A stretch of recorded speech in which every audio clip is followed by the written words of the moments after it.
kalau saya sejujurnya saya penggemar banget Jokowi, saya dukung banget Jokowi, saya Jokowers banget gitu ya. Tapi saya nggak memberlakukan itu mereka seperti dewa gitu. Ya. Tapi adalah sebuah kehormatan ketika seorang presiden mengundang saya ataupun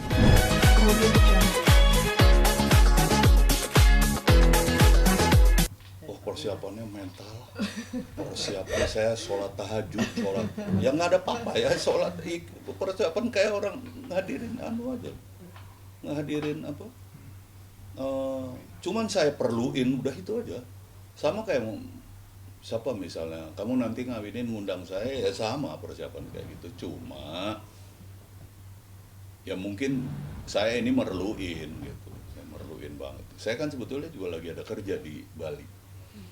Jadi nanti saya tuh ke Solo dulu. Kemungkinan balik lagi ke Bali. Ada kerjaan kemungkinannya gitu. Kamu mungkin bicara persiapan. Karena saya jujur aja, saya baru terima undangan semalam. Oh, Langsung dari ajudan Pak Jokowi atau seperti apa? Konon, karena saya bareng sama Bang Sam, Roy Martin, Aida Mustafa, Mbak Widiawati, apa segala itu barengan semua sama mereka. Dan kebetulan karena itu nggak tahu kenapa itu nyampainya ke mantan istrinya Sis. Sementara kan anaknya udah kayak anak saya sendiri si Sanin kan. Jadi dia yang ini kirim aja. Harusnya saya tadi harus ngambil, tapi tadi malam dikirim sama anaknya Sis. Papa, gitu. Dia manggil saya kan Papa.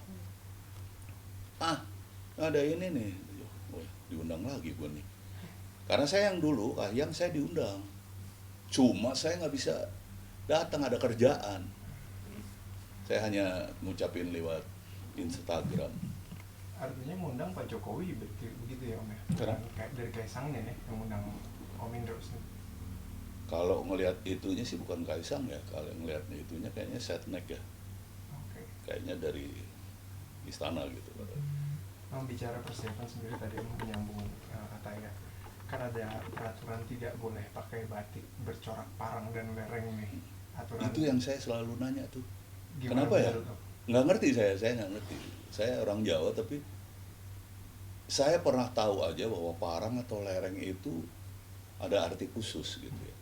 Yang jelas kan kalau orang meninggal juga nggak boleh dibungkus pakai parang atau lereng kan. Oke. Kayak gitu. Ada beberapa yang ini gitu. Parang sama lereng itu kalau nggak salah mungkin karena parang ya kan, mungkin untuk Tajam. perang kali ya saya nggak tahu gitu. Parang atau lereng tahu, tapi kan parang atau lereng, kalau saya tahu parang atau lereng itu tipenya yang seperti apa, yang garis-garis itu, yang coraknya kayak gitu, yang ada segitu. Iya. Itu yang kayak gitu, itu parang kayak gitu. Apapun yang seperti itu parang atau lereng gitu. Infonya larangan ini langsung turun dari Pangeran Adipati Arya. Nah, makanya langsung dari Mangkunegaran kan, bukan Iya. dari Jokowi, karena kita memasuki tempat yang lebih bukan sekedar Jokowi ini, lebih pada keraton nih gitu. Itu pasti kalau orang Jawa bilang paugerannya keraton pasti. Paugeran itu peraturan gitu. Tapi melihat Kaisang yang akhirnya melepas masa lajangnya, seperti apa sih Om Indro melihat, karena kan ini anak bungsu yang masih terlihat muda sekali, masih banyak yang harus mungkin bisa dilakukan Kaisang.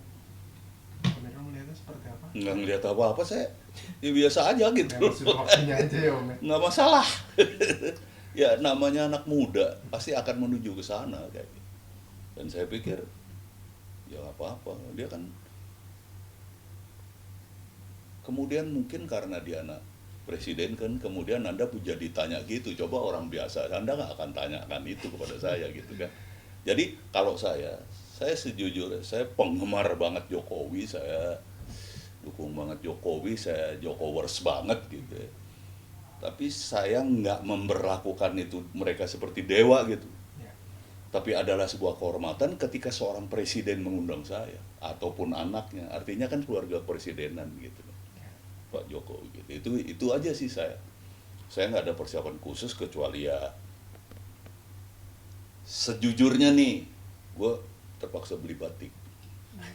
Batik yang dia beli batik Batik corak apa ya? Ada aja. Saya beli batik, Kenapa? Batik-batik gua kegedean semua. Ada itu kurusan berarti Om ya? Kurus jauh aku. Batikku itu, jadi itu aja sih persiapannya kalau dipikir spesial. Sama persiapannya mungkin karena kemarin kalau orang Jawa bilang berdandapan apa ya, wah apa, gue diundangnya ini enak juga. Karena yang kedua aku nggak datang. Yang pertama sih kita nggak tahu ya, yang kedua aku nggak datang. Walaupun menghargai, ada satu hal ya, Jokowi itu kirim bunga gede banget waktu istri saya meninggal, dan kirim utusan. Walaupun dia nggak bisa kemari sendiri waktu itu, lagi pas ada apa di luar kayak gitu. Mungkin kalau dia ada kesempatan dia pasti datang sendiri. Seorang saya gitu. Ya mungkin saya pendukung, tapi saya bukan relawannya dia, saya bukan apa gitu gitu ya saya. Tapi ya buat saya baru 2 kali saya kasih meninggal, Pak Sutioso datang gitu ya, gubernur, dan ini sama ya ini Pak Joko. Jadi saya kayak harus membalas budi baik banget kayak gitu. Itu aja sih kalau dibilang mempersiapkan, iya mempersiapkan dalam artian yang tadinya nggak kepikiran saya robah semuanya, semua skenario saya robah. Saya balik dulu ke Solo, wah udah nyari setengah mati hotel tadi malam itu susah sampai sekarang saya belum dapat kendaraan ya, karena kan ya nanti saya siapa yang jemput apa segala nggak ada, saya kan nggak ada ini apa di sana. Tiket pesawat aman tapi dari Bali. Aman aku dapat tanggal 10-nya, tapi nggak tanggal 11 ya. Nah, ternyata juga aku pikir kan biasanya malam ya, aku jam 9 sampai jam 11.30 kalau nggak salah saya. Om, tapi ini kan Kaisang juga anak terakhir dan akan dikirap nih Om oleh warga Solo juga saat nanti ngunduh mantu nih. Mungkin seperti apa Om, dan akan merakyat banget pestanya juga. Jokowi itu merakyat banget kalau menurut saya ya. Bayangin nggak, saya baca itu, saya sempat baca, dia kan punya gedung pertemuan tuh si Gibran tuh, dia punya catering segala macam. Itu pas untuk kawinan itu disewa orang.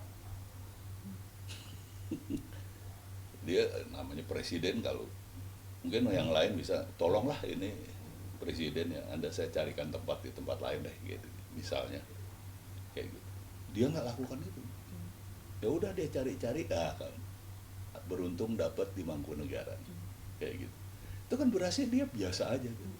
Ada satu hal yang selalu saya ngelihat ini kayak gini, hotel penuh semua, ekonominya Solo gila nih, iya kan? Satu, ketika Ayang dulu siapa? Kahiyang. Dia warung-warung itu dia bayar loh. Rakyat kalau mau beli pokoknya setiap warung misalnya di Jawa, aku nggak tahu berapa waktu itu, kalau nggak salah 1 juta apa atau lebih atau. Orang mau makan di situ boleh, pokoknya selama gitu. Jadi warung itu akan dibayar gini, gratisin orang makan di situ gitu. Ada peraturan juga katanya tamu nggak boleh bawa amplop Om. Iya. Hadiah. Iya. Apa itu benar?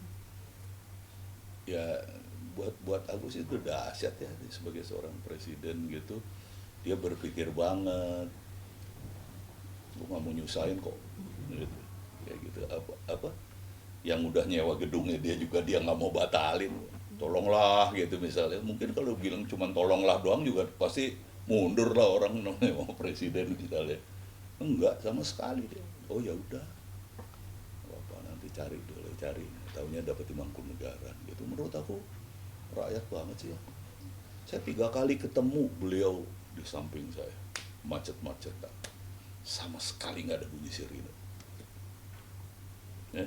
Sekarang mobil Avanza aja pakai sirine, siapa kita nggak tahu kayak gitu ya kan. Sekarang semua orang pakai sirine Pak, ya kan. Moge itu sekarang pakai sirine dikawal kemana-mana, iya kan, pakai polisi, pakai apa segala. Mungkin nanti akan menghadiri pesta pernikahan itu dengan siapa sih? Aku paling ya, karena aku kan memang kerja, aku paling cuma sama asisten, kalau dia mau ikut, kalau enggak ya sendiri, cuma asisten aja. Nah, ada yang menarik juga nih, banyak yang menjadi perhatian masyarakat mengusung konsep adat Jawa sederhana tapi elegan. Masyarakat menilai Kaisang tidak tidak ikut-ikutan ala barat yang mewah gemerlap. Om sendiri melihat pilihan konsep pernikahan Kaisang yang sederhana seperti apa? Cocok saya. Gitu. Cocok. Saya juga gitu ketika saya kawinan apa segala, saya konsep Jawa sederhana aja. Artinya gini, saya bukan siapa-siapa, ngapain juga pakai itu. Itu juga yang saya yakin bener Jokowi pikir gitu. Karena memang Jokowi kan bukan siapa-siapa, dia bukan ningrat, dia bukan apa, kayak gitu. Jadi ya udahlah, kayak gini-gini aja lah, kayak kita seperti biasanya. Itu kan gini, ketika kita melihat merayakannya aja seperti itu, kita bisa melihat siapa dia. Saya ingat sekali ya, tapi juga saya harus menghormati gini. Saya menikahkan anak saya nggak pernah tahu siapa dia, bapak apa, mertua apa, besan saya. Tiba-tiba ternyata dirjen perdagangan luar negeri. Kaget saya ketika waktu mau nyocokin undangan, kenapa jadi menteri, DPR, presiden segala nih. Karena ternyata padahal saya udah bercita-cita tuh, gua ngawinin, gua nggak ada VIP, nggak ada apa, mau gua undang misalnya menteri, kayak misalnya menteri, ya udah lo suka datang silakan, monggo dengan gitu. Kalau enggak ya nggak ada tuh VIP aku. Tapi ketika besanku, oh yang ya seenggak-enggaknya gue biarpun punya prinsip begitu, gue juga tahu lah ada protokoler seperti itu di sebuah kementerian, di sebuah apalah pokoknya. Ya udah terpaksa ikut kayak gitu. Jadi tapi kalau disuruh aku misalnya, bukan siapa-siapa, bapak gue jenderal, nyetir sendiri, bapak gue jenderal apa segala macam, juga ninggalin utang, nyicil rumah, nggak punya apa-apa, nggak punya mobil, nggak punya motor gitu kan. Jadi aku ya seperti itu gitu. Tapi kan ada sebuah prinsip-prinsip yang harus diikuti. Ya kayak ini nih nanti, ya pasti keamanannya kuat lah, ya kan. Ya itu. Tapi ketika Jokowi seperti itu, kita bisa tahu sikap dia, sifat dia, prinsip-prinsip dia. Dia pasti berpikir, wah gini aja lah, untuk apalah, show off apa segala macam, mungkin gitu ya. Kayak gitu. Jadi cocok banget aku sih. Cocok banget, makanya saya harus hormati sedapat mungkin saya hadir gitu. Saya hormati banget. Oh, mungkin boleh minta doa dan pesan untuk Kaisang dan Erina. Ya, pertama-tama mungkin saya terima kasih undangannya. Saya yang rakyat biasa ini boleh diundang beliau untuk menghadiri sebuah perhelatan yang besar kalau buat saya. Anak terakhir nih ya, menikah. Senang banget saya baca-baca apa ya, berita-beritanya. Kaisang dapat seseorang yang pandai, kelihatan apa segala macam. Ya, saya mengucapkan selamat dan semoga perhelatan ini akan berjalan lancar, sukses, dan untuk kedua mempelai Kaisang dan saya lupa tuh. Erina, saya Kaisang dan Erina, semoga mereka akan berbahagia terus, rukun terus, saling mengerti, saling support, saling introspeksi. Intinya semoga mereka bisa mencapai sebuah keluarga yang sakinah, mawaddah, warohmah, banyak anak. Karena ternyata banyak anak tuh nyenengin saya, anak tunggal. Makanya saya pengen punya lebih dari satu. Saya punya anak 3, lebih menyenangkan daripada saya dulu sendirian. kayak gitu dan ya pokoknya saya berharap kayak warkop lah, hanya maut yang memisahkan mereka kelak. Amin.